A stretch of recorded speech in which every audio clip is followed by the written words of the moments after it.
in the daily administration. Now look that up in the blue letter. The word, you're not going to see the word, from the actual Greece, it's not going to be Grecians. The word that you're going to see in the blue letter is Hellenins. Yeah, the Greek word there in Acts 6:1 is Hellenistas, and I'll even play it. Strong's G 1675, Hellenistes, Hellenistes.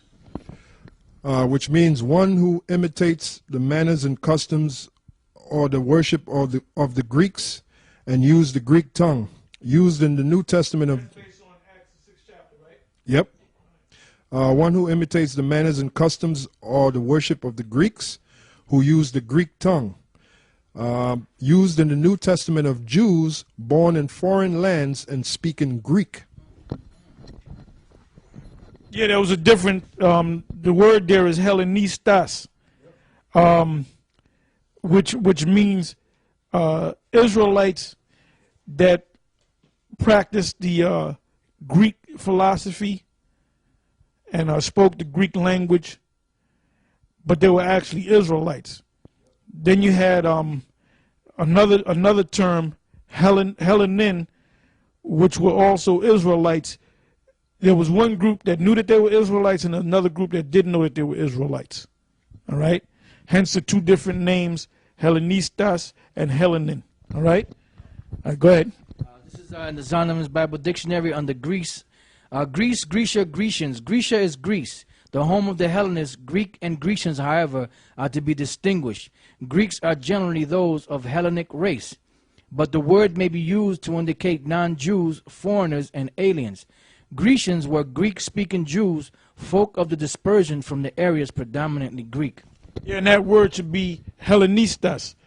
Now, go from there to Acts. We're going to stay in Acts 6. Go to Acts 16 and start from the top. And I want you to look this up in the blue letter. Go ahead. Acts chapter 16, verse 1. Then came he to Derbe and Lystra, and behold, a certain disciple was there named Timotheus, the son of a certain woman. Timothy is a Greek name, just like Titus is a Greek name, just like Apollos is a Greek name, just like Alexander the coppersmith was a Greek name. All right. Hymenaeus, I believe, was Greek.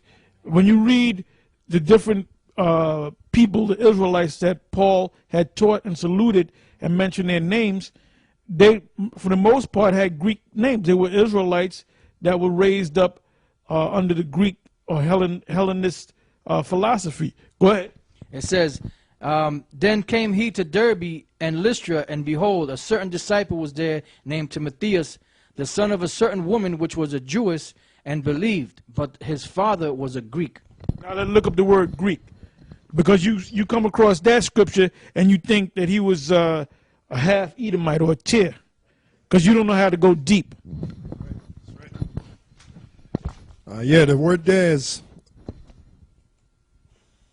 Strong's G 1672, Hellene, Hellene. which means a Greek either by nationality, whether a native of the mainland or of the Greek islands or colonies. In a wider sense, the name embraces all nations, not Jews, that made the language, customs, and learning of the Greeks their own. The primary reference is to a difference of religion and worship. So basically that means that the term Hellen or Hellenin meant you had people that spoke the Greek language, followed the Greek custom, all right? And you had Israelites that did that followed that Greek custom, but they didn't acknowledge or claim to be Israelites. You go back to Acts, the 6th chapter, the Grecians were Hellenistas, which practiced some of the Greek philosophy, spoke Greek, you know, their customs were somewhat Greek, but they knew that they were Israelites. So that's the difference there. All right?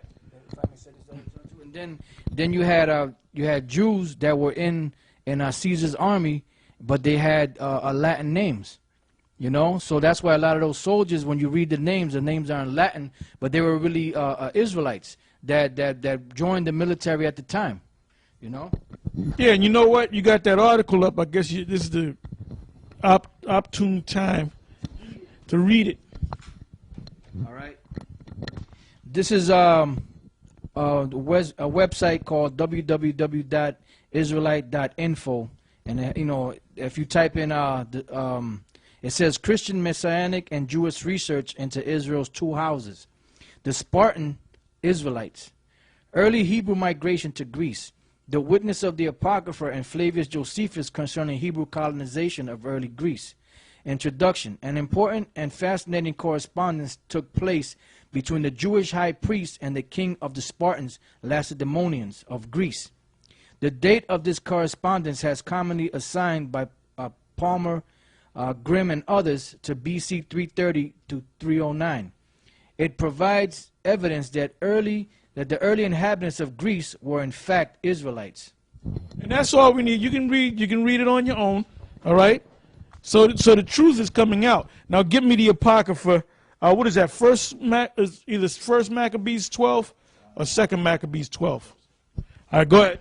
First Maccabees chapter 12, verse 1. Now when Jonathan saw that the time served him, he chose certain men and sent them to Rome, for to confirm and renew the friendship that they had with them.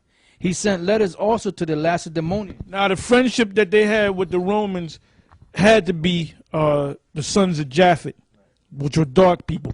Go ahead. He sent letters also to the Lacedaemonians and to other places for the same purpose. So they went unto Rome and entered into the Senate and said, Jonathan the high priest and the people of the Jews sent us unto you, to the end you should renew the friendship which you had with them and the league as in former times. If I may say this, Elder Tar, now you got to notice that, you got to remember that everything that Esau does today and that has done in the past, they stole everything. They have no creativity of their own. Like you know, we were speaking about earlier about Capitoline Hill, which was a temple that was built to Jupiter. In America here, they have Capitol Hill, which is in Washington, D.C. Well, those things that were set up, they were set up by 6th century BC, 7th century BC people that were in Rome, kings, which were actually Japhite or dark-skinned people. Because the white man, all he does, he just takes history of other people and applies it to himself as if he's the people, but he's not.